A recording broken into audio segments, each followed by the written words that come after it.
Hi guys, so I was trying to think of what kind of cool creative things I could do with electroforming now that I've kind of started down that road with that fun little process. So I decided to print a couple little rock pickaxes, whatever you want to call them, a couple different sizes.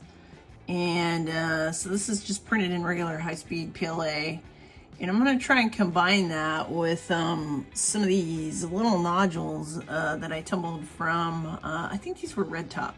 So these were little red top nodules that I ended up just tumbling as filler material, and I'm gonna combine them and see if I can electroform something really cool. Maybe like some kind of little scene like that is what I'm thinking.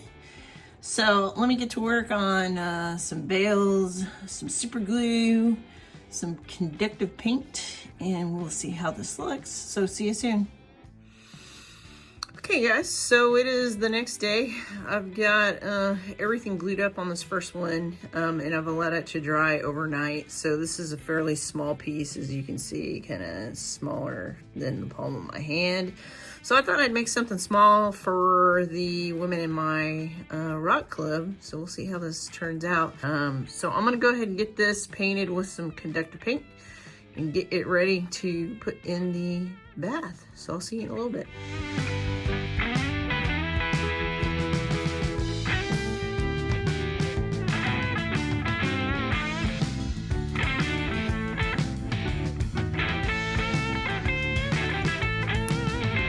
So this is the second piece that I thought I would make. I debated whether or not I wanted to put the little pickaxe on there, but I decided to go ahead and do it.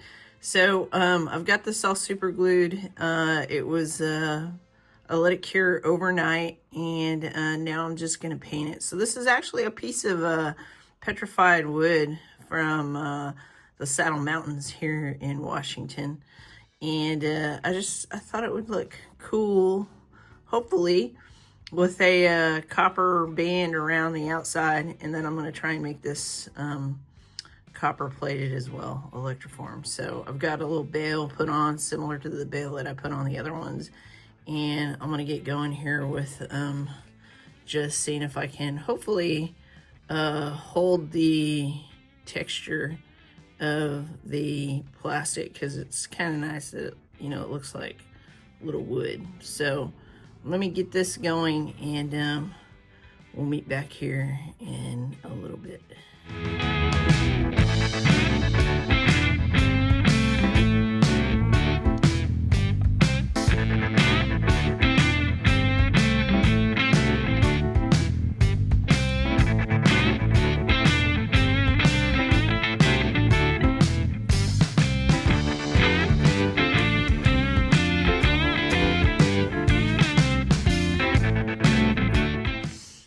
Okay, so I just buffed the first layer, and the only reason I'm buffing it is because I want to try and keep, like I said, a lot of the texture of the pick itself. So I've polished this first round. This looks pretty good, and I will probably put a second coat on there just to make sure that I've got some good conductive paint on there for the copper to deposit on.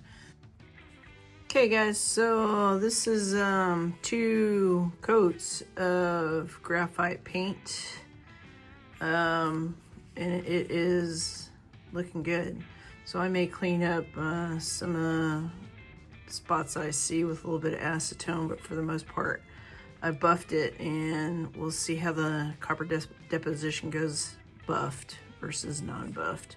I'm just gonna go ahead and get a little bit of liquid latex on this rock. This is petrified, so it's pretty hard, but you know, there's some cracks in here. Obviously, that's actually what I thought was cool about it. So I'm gonna cover it with latex just in case some acid gets in between these little cracks. I just don't wanna, I wanna make sure that it's gonna keep its integrity. So this is ready to go in the bath. So I will see you guys in a little bit.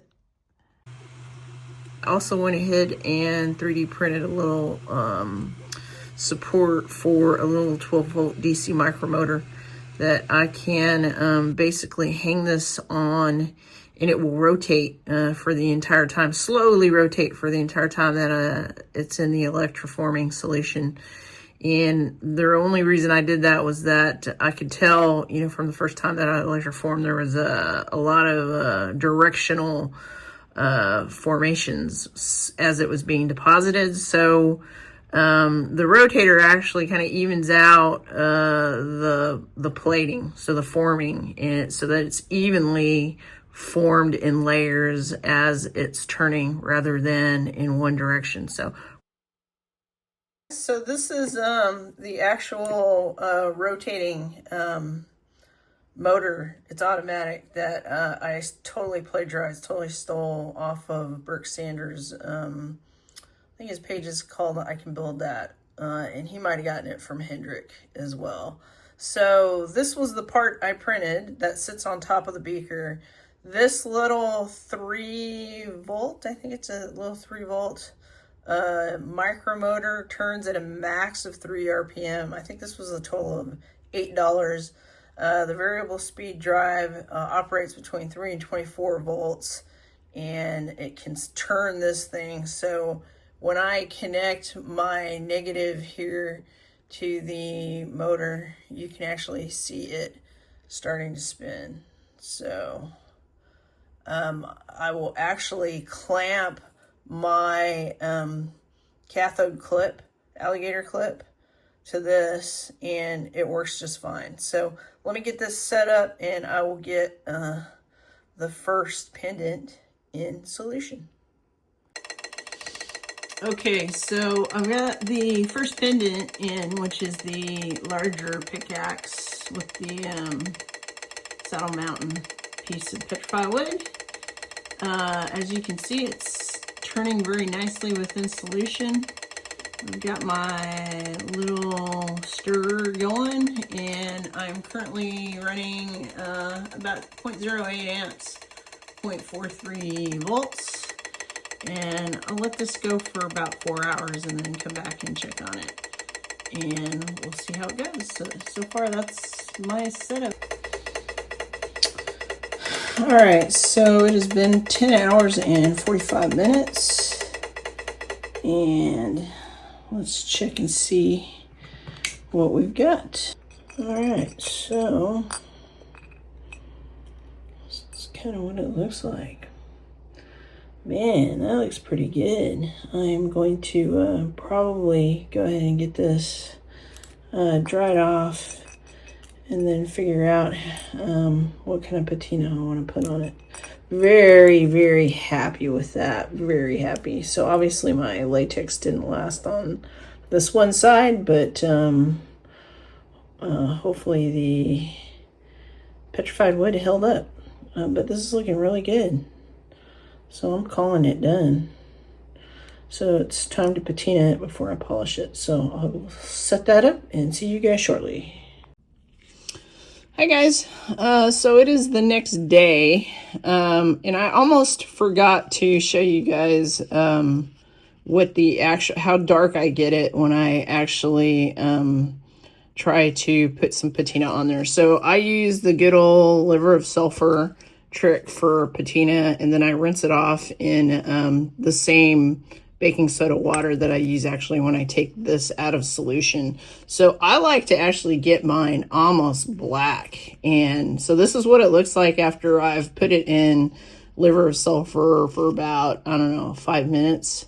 And then I take it out and then I dip it in the baking soda solution. And so now I've just started sanding down. So I'm just using 2000 grit and taking some of the patina off to get a different layered effect. So I will show you guys what it looks like after I'm done.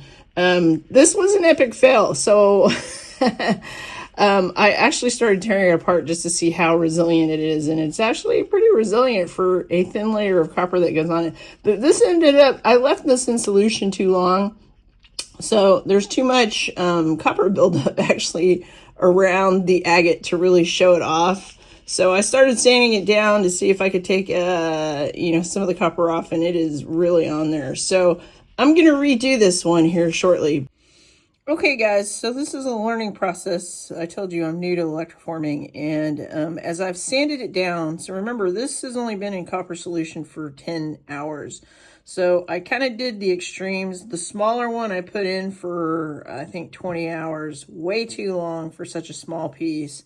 And so I overcompensated. I only put this one in for 10 minutes. So as I've been sanding, I've been noticing that the bale is getting loose. See how there's some of the copper that is breaking loose from that? So I'm going to probably put a little more super glue on here, paint it again with conductive paint, and I'm going to put it back in solution. So I really like the finish of the pick itself.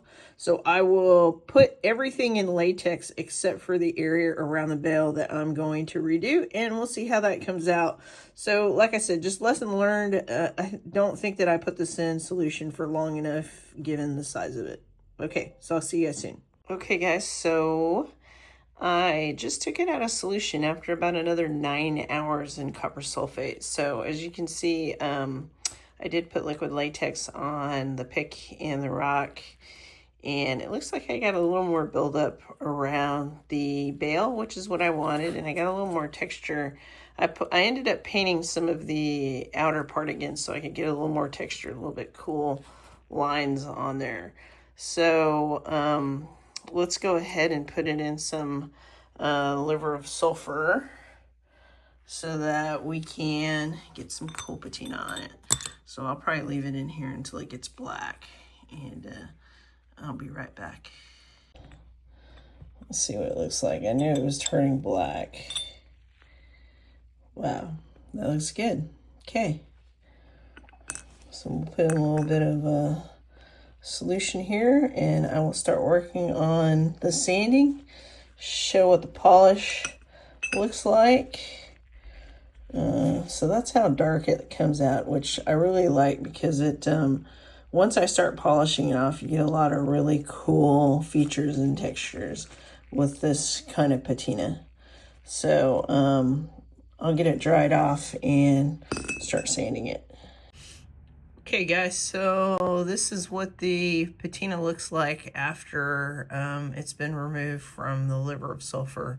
So like I said, I like to keep it dark, and this is where I'll actually take some used sanding pads and just start gently removing the patina so that I get some spots that are still dark and some spots that keep the patina, and it ends up looking really good. And so with this type of texture, you know, with that salmon texture, you actually get a pretty decent variation of colors with it. So I am going to finish sanding this down, and then I'll probably take the latex off. The latex will probably come off as I'm sanding it anyway. That's usually how it looks anyway. So I think as long as this holds up a little better, since it's got more copper on it, I'll be happy with it, and this will be my final product, hopefully. I'll probably put a little bit of sealant on this one this time so that it doesn't patina any more than what I've already got on here. Okay, so I'll see you guys in a little bit. Okay guys, so this is the final polish with Renaissance wax put on it to seal the patina. I think it came out okay for my first go around using a 3D print. And so I think I'll probably try some more 3D prints and vary, I guess, the time that they're in solution. So that's my biggest lesson that I've learned with this, is that you cannot speed the process up. It's probably, you know, low and slow is probably the best way to go, so that you are getting enough of a copper layer on there that it holds everything together. And especially when you're polishing, you'll know polishing when you don't have enough material on there. So this is what it came out to. So this is petrified wood from Saddle Mountain, Washington. It's a 3D printed pick that I super glued on there and then electroformed everything. So I'm kind of happy with how this came out, and hopefully you will see more like this coming out. Thanks for watching. Hope you like it.